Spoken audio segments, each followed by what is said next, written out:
Saudara sekalian, Shalom. Senang menyapa saudara pagi ini.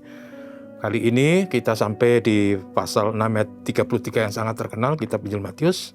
Saya pakai istilah rumus jitu tentang kehidupan. Ini rumus yang diberikan Tuhan Yesus. Carilah dahulu kerajaan Allah dan kebenarannya, maka sekaliannya akan ditambahkan kepadamu. Saudaraku, ayat ini sering kita nyanyikan, kita hafalkan.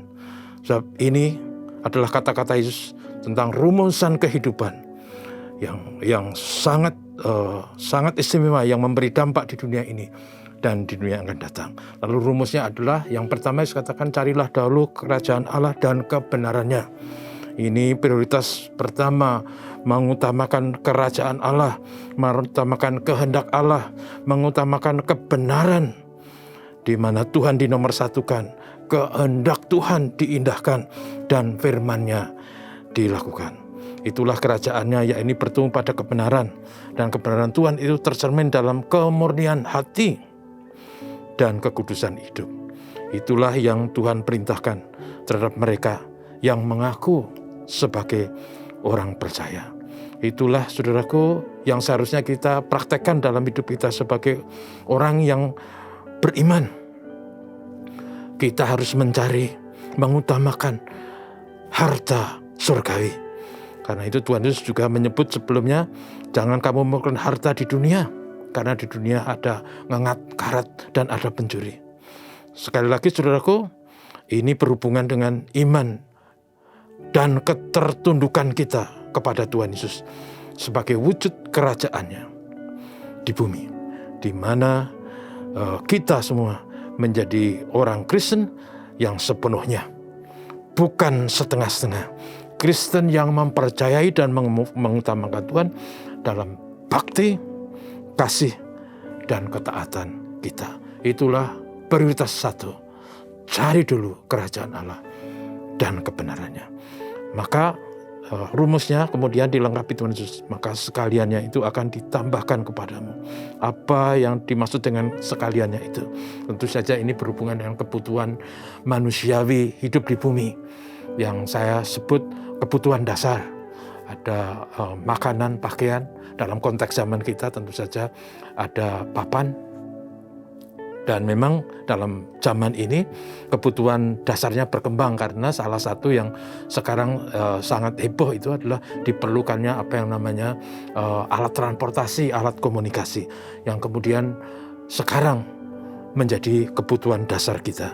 Tetapi saudaraku, Tuhan Yesus katakan bahwa kalau kerajaan Allah diutamakan, kalau kebenaran itu dinomorsatukan, kalau hidup kita hayati sesuai dengan kehendak dan firman Tuhan, maka Tuhan janjikan sekaliannya akan ditambahkan kepadamu. Nah, artinya apa yang kita perlukan, Tuhan akan berikan. Ya, seperti renungan sebelumnya saya katakan bahwa memang Tuhan memberikan dengan caranya, dengan anugerahnya. Tidak dalam konteks kita kemudian duduk manis lalu berkatnya datang mengalir, bukan.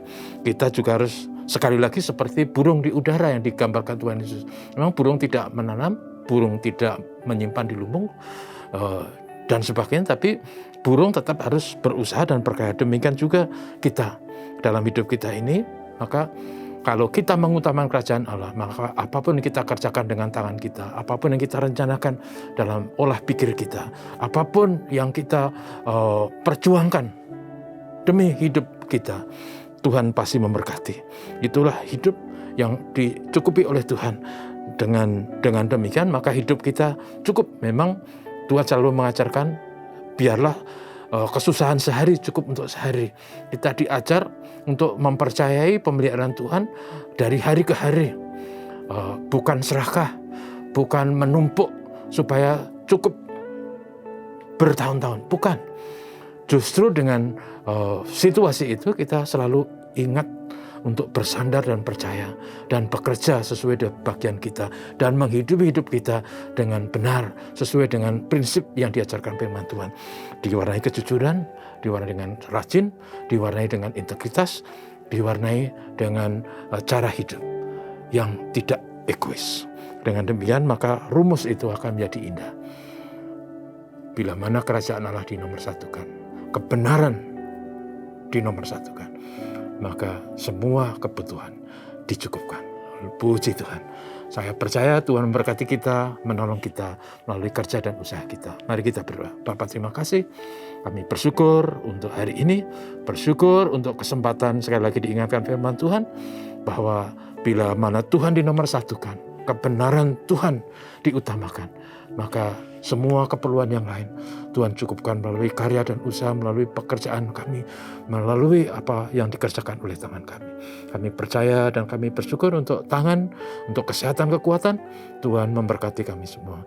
Berkatilah jemaat-Mu, berkatilah semua anak-anak kami dalam masa-masa pandemi ini, di mana mereka harus belajar secara online. Tidak mudah bagi mereka, supaya tetap mereka bisa belajar dan menimba ilmu demi masa depan. Tuhan berkati bangsa kami. Haleluya.